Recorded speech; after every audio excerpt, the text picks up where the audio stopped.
ಎಲ್ಲರಿಗೂ ನಮಸ್ಕಾರ. ಸರೋಜ ಕಿಚನ್ಗೆ ಸ್ವಾಗತ. ನಾನಿವತ್ತು ಬೆಳಗಿನ ನಾಷ್ಟಾಕ್ಕೆ ರವಾ ಇಡ್ಲಿ ಮಾಡ್ತಾಯಿದ್ದೀನಿ. ಇದು ರವೆ ಸಿಗುತ್ತೆ ಕಿರಾಣಿ ಅಂಗಡಿಯಲ್ಲಿ, ಪ್ರಾವಿಷನ್ ಸ್ಟೋರಲ್ಲಿ. ನಾನು 1 kg ರವಾಗೆ 1 ಲೀಟ್ರ್ ಮೊಸರು ತೊಗೊಂಡಿದ್ದೀನಿ. ಇದಕ್ಕೆ ಉದ್ದಿನಬೇಳೆ ಬೇಡ, ರುಬ್ಬುವ ಅವಶ್ಯಕತೆ ಇಲ್ಲ, ದಿಢೀರನೆ ಮಾಡುವಂಥ ಇಡ್ಲಿ ಇದು. ಅರ್ಧ kg ರವೆಗೆ ಅರ್ಧ ಲೀಟ್ರ್ ಮೊಸರು ಸಾಕು. ನಾನು 2 ಪ್ಯಾಕೆಟು ಕಟ್ ಮಾಡಿದೆ. ಅದಕ್ಕೆ 1 ಪ್ಯಾಕೆಟ್ ಮೊಸರು ಕಟ್ ಮಾಡಿ ಹಾಕ್ತಾಯಿದ್ದೀನಿ. ಇದು ಪೂರ್ಣ ಅರ್ಧ ಲೀಟ್ರು. ಮತ್ತು ಇನ್ನೂ ಅರ್ಧ ಲೀಟ್ರ್ ಮೊಸರಲ್ಲಿ ಅದರ ಅರ್ಧ ಹಾಕಿದ್ದೀನಿ. ಟೋಟಲ್ಲಾಗಿ 3/4 ಲೀಟ್ರ್ ಮೊಸರು ಸೇರಿಸಿದ್ದೀನಿ. ಇದನ್ನು ನಾವೀಗ ಮೊಸರು ಮತ್ತು ರವೆಯನ್ನು ನೀಟಾಗಿ ಕಲಿಸ್ಕೊಳ್ಬೇಕು. ಮೊಸರು ಇಷ್ಟು ಸಾಲೋದಿಲ್ಲ, ಸ್ವಲ್ಪ ನೀರನ್ನು ಹಾಕ್ಕೊಳ್ಬೇಕಾಗುತ್ತೆ. ಮೊದಲು ಮೊಸರು ರವೆ ಎರಡನ್ನೂ ನೀಟಾಗಿ ಕಲಿಸ್ಬಿಟ್ಟು ಆಮೇಲೆ ನೀರನ್ನು ಹಾಕ್ಕೊಳ್ಬೇಕು. ನಾನಿವಾಗ ನೀರು ಹಾಕ್ಕೊಳ್ತಾ ಇದ್ದೀನಿ. ನೋಡಿ, 1 ಬೌಲ್ ನೀರು ಹಾಕ್ಕೊಂಡ್ರು ಅದು ಇನ್ನೂ ಗಟ್ಟಿಯಾಗಿದೆ. ಇನ್ನು ಸ್ವಲ್ಪ ನೀರು ಹಾಕ್ಕೊಳ್ತೀನಿ.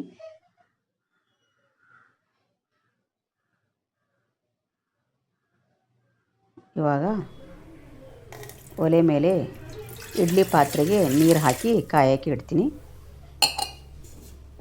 ಅದು ಕುದಿಬೇಕು ನೀರು. ಇತ್ತ ಕಡೆ ಇಡ್ಲಿ ಪ್ಲೇಟಿಗೆ ಎಣ್ಣೆಯನ್ನು ಸವರ್ಕೊಳ್ಬೇಕು. ನೀಟಾಗಿ ಎಣ್ಣೆ ಸವರ್ಕೊಳ್ಬೇಕು. ಇವಾಗ ಕಲಿಸಿಟ್ಟು ಒಂದು 10 ನಿಮಿಷ ಆಗಿದೆ. ರವೆನ ನೋಡೋಣ.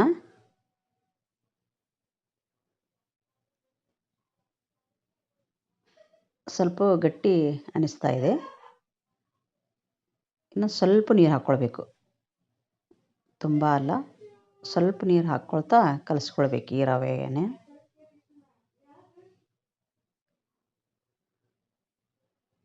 ನೋಡಿ, ಈ ರೀತಿ ಆಗಬೇಕು.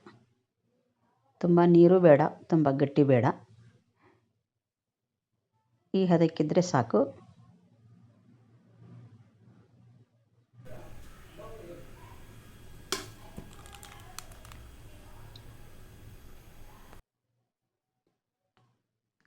ಇಡ್ಲಿ ತಟ್ಟೆಗೆ ಹಿಟ್ಟನ್ನು 3/4 ಭಾಗದಷ್ಟು ಹಾಕಬೇಕು.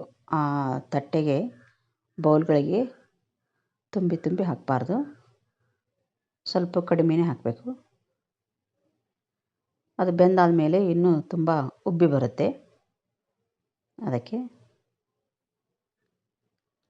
ಹಾಕಿದಾದ ಮೇಲೆ ಸ್ವಲ್ಪ ತಟ್ಟಿದರೆ ಅದು ಸಮನಾಗಿ ಹಿಟ್ಟು ಇರುತ್ತೆ. ಇವಾಗ ನೀರು ಕುದೀತಾ ಇದೆ, ಇಡ್ತಾ ಇದ್ದೀನಿ.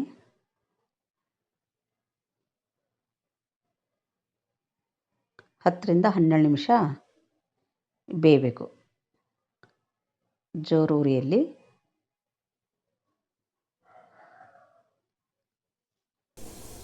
ನೋಡಿ, ಈಗ 10 ನಿಮಿಷ ಆಗಿದೆ.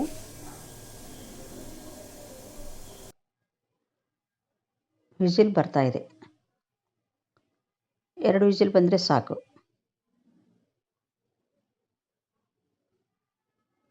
ಮಿನಿಮಮ್ 12 ನಿಮಿಷ ಆದ್ರೂ ಬೇಯಿಸಬೇಕು. ಮೊದಲು ಸ್ವಲ್ಪ ತೆಗೆದು ನೋಡ್ತೀನಿ.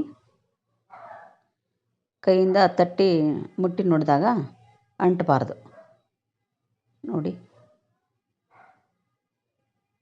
ಅಂಟ್ತಾ ಇಲ್ಲ ಅಂದರೆ ಪರ್ಫೆಕ್ಟಾಗಿ ಬೆಂದಿದೆ ಅಂತ ಅರ್ಥ. ಇವಾಗ ಗ್ಯಾಸ್ ಆಫ್ ಮಾಡಿ ಇಡ್ಲಿಗಳನ್ನ ಹೊರಗೆ ತೆಗಿತೀನಿ.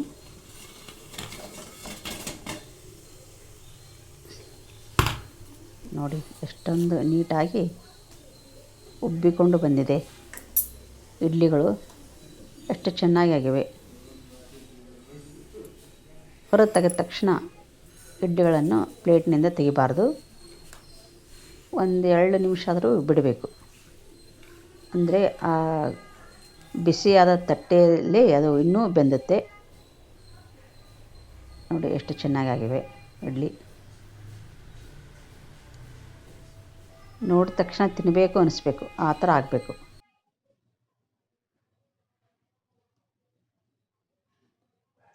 ನೋಡಿ ಈಗ ತೆಗಿತಾ ಇದ್ದೀನಿ. ನೀಟಾಗಿ ತಟ್ಟೆಯನ್ನು ಬಿಟ್ಟು ಬರುತ್ತವೆ, ಅಂಟ್ಕೊಳ್ಳಲ್ಲ. ನೋಡಿ ಎಷ್ಟು ಸಾಫ್ಟಾಗಿದೆ. ನೀವು ಈ ರೀತಿ ಮನೆಯಲ್ಲಿ ಮಾಡಿ ನೋಡಿ. ರವೆ ಇದೇನು ರುಬ್ಬೋ ಹಾಗಿಲ್ಲ, ಉದ್ದಿನ ನೆನೆಸಿಡಬೇಕು ಅನ್ನೋ ಚಿಂತೆ ಇಲ್ಲ. ಏನೂ ರಗಳೆ ಇಲ್ಲದೆ ಮಾಡ್ಬೋದು. ನೋಡಿ ಇಡ್ಲಿಗಳು ಇಷ್ಟೊಂದು ಹೂ ಥರ ಆಗಿದೆ. ನಾನಿವಾಗ ಸಾಂಬಾರು ಮತ್ತು ಇಡ್ಲಿ ಹಾಕ್ಕೊಂಡಿದ್ದೀನಿ.